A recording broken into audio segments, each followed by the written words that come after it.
A researcher deliberately lied to a dog, just once, and that dog never trusted that man again. The same decision was made in all 34 dogs studied. Not most of them, all of them. When your dog doesn't trust a person, there is something it does. Not barking, not attacking, withdrawing. It simply withdraws. And that is when you feel something too. When you watch this video, you will understand exactly what happened. And one more thing, one study almost disproves this. That is also in this video. Your dog is not a creature with psychic powers. They are not reading auras. To be honest, what they are doing is far more fascinating. Think of the last time your dog encountered a stranger.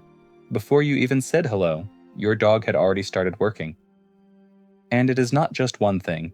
It is many things happening at the same time. First, the body. The stranger's gait. Whether their body is tense or relaxed. Are their movements toward the dog direct or curved? Dogs read movement patterns. A tense person is coded differently than a relaxed one. And they do this before you even notice. Then, scent.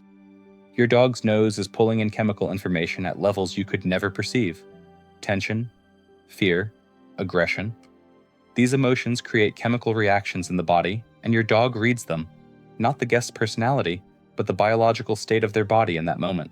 And now comes the most important part. They are watching the dynamic between you. They have been reading you for years. When that person comes near you, they watch whether your body tenses up. Does your tone of voice change? Your dog knows you so well that even the slightest change in you becomes information for them. None of these channels is sufficient on its own. But when body, scent, and social observation work together, within the first few seconds, something is created that, from the outside, looks like nothing more than the dog's intuition. They don't know.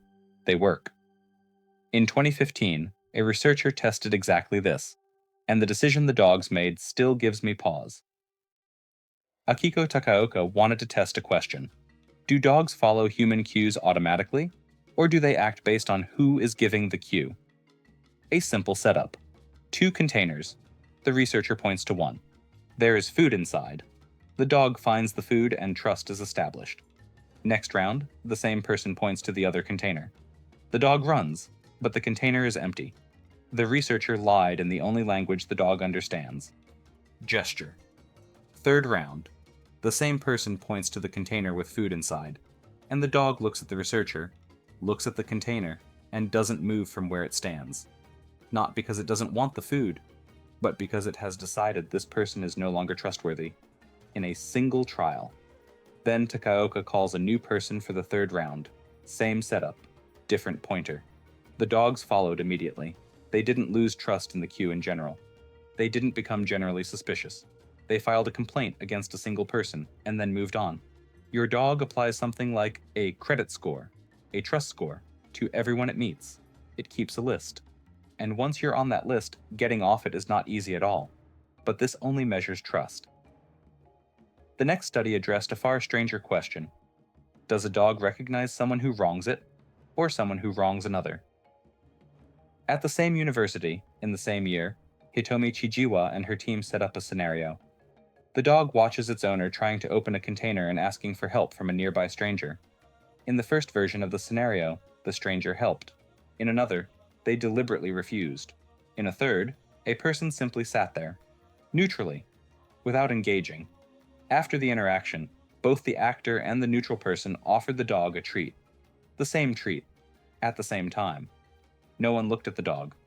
When the stranger helped the owner, the dogs accepted treats from both people. No difference. But in the scenario where the stranger refused to help the owner, the dogs did not take a treat from that person. They walked right past the offered treat and went to the neutral stranger. A dog refused a free treat from someone who had been rude. Not to the dog, but to its owner. There was nothing about the dog's food involved. No one touched the dog. The dog was simply watching, and it made a choice. So your dog is not noting generosity. But the one who upsets you, it blacklists them forever. And now comes my favorite part. Because one study truly surprised me with the question it asked.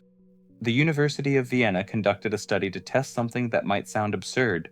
Can dogs tell the difference between someone who is mistaken and someone who is lying? 260 dogs. One person hides food in one of the containers. Then another person moves the food to a different container. In the first condition, the first person watches the change. They know. In the other condition, they leave the room. They genuinely don't know. Then the first person returns to the room and points to the empty container. From the dog's perspective, the instruction is the same. In both cases, someone is pointing to the wrong container. But here is what happened. When the person was in the room and had seen the change, that is, when they were deliberately lying, the dogs did not follow the cue and went to the correct bucket.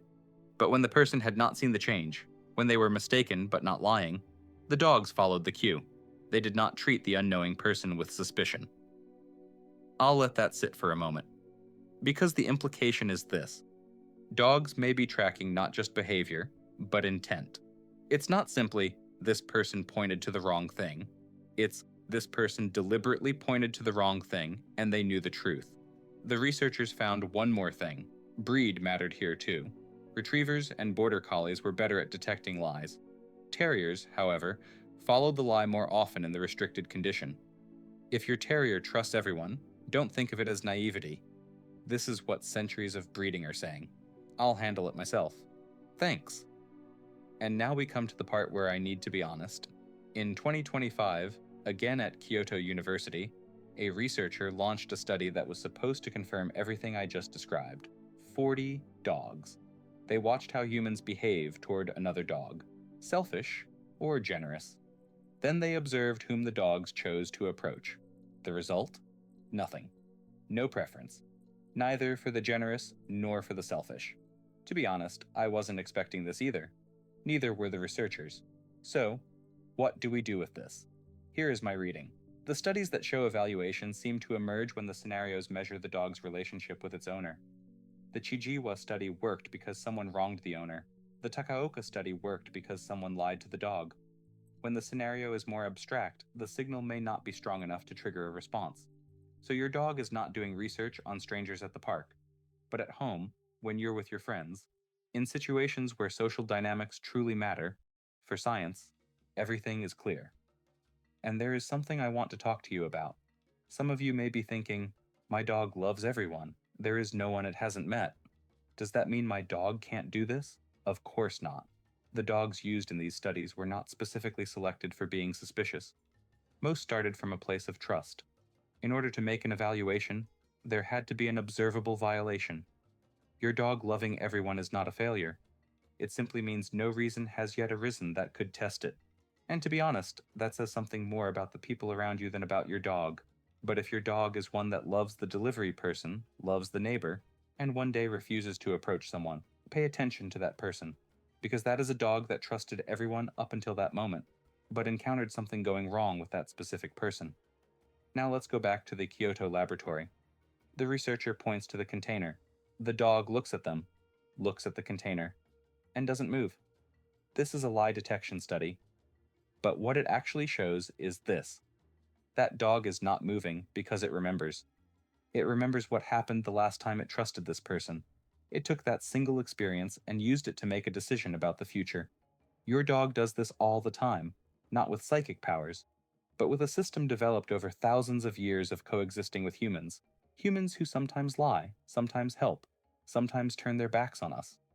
Your dog learned long ago that humans are complex creatures, and instead of giving up, it built a system to make sense of that complexity. When your dog meets someone and pauses before deciding how to feel, that is not instinct. That is thousands of years of attention, and they are paying that attention for you. Now pause for a moment. Your dog is somewhere in your home right now, and today, it will encounter someone. In that encounter, your dog will have already started working within the first 2 seconds. It will read the body, analyze the scent, watch the dynamic between you, and make a decision. You will often not notice that decision, but your dog will place that person somewhere, and getting out of that place is not easy. 10,000 years of evolution built this system, and that system works silently for you, every day, in every encounter. Perhaps the biggest question is this. Does your dog ever question whether it can trust you? Probably not. Because you are already not on the list. You never were. From the very beginning, when your dog doesn't trust someone, listen to it. Because a 10,000-year-old system is telling you something. Just write this in the comments. Your dog's name and what you think about the person your dog doesn't trust. I read all of them. Much more about dogs is coming. If you don't want to miss it, subscribe.